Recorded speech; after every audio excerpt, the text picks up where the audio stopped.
Saudara, pesawat Presiden Prabowo Subianto disambut pengawalan dua pesawat tempur F-16 Angkatan Udara Yordania ketika akan mendarat di Amman, Yordania. Prabowo sempat bertukar ucapan selamat bulan Ramadan pada pilot pesawat F-16. We are honored to welcome you to Jordanian airspace, and it's a great honor to escort your flight this evening. Wishing you a pleasant stay and a safe landing. Ramadan Mubarak, sir. This is President Prabowo Subianto of Indonesia. I would like to thank you and your flight for receiving me, for escorting me, and please pass on to your commanding officer and His Majesty how pleased I am to be back here in Amman in Jordan. Thank you very much. Lion Flight.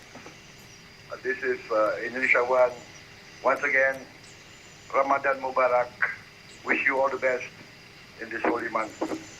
Lewat komunikasi radio dalam kokpit, pilot F-16 Angkatan Udara Yordania menyampaikan salam Ramadan dan merasa terhormat menyambut Presiden Prabowo di Yordania.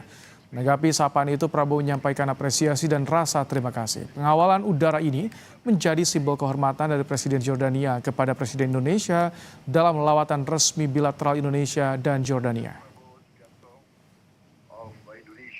I would like to thank you and your flight for receiving me, for escorting me, and please pass on to your commanding officer and His Majesty how pleased I am to be back here in Amman in Jordan. Thank you very much. Lion Flight. This is Indonesia One. Once again, Ramadan Mubarak. Wish you all the best in this holy month. 12 jet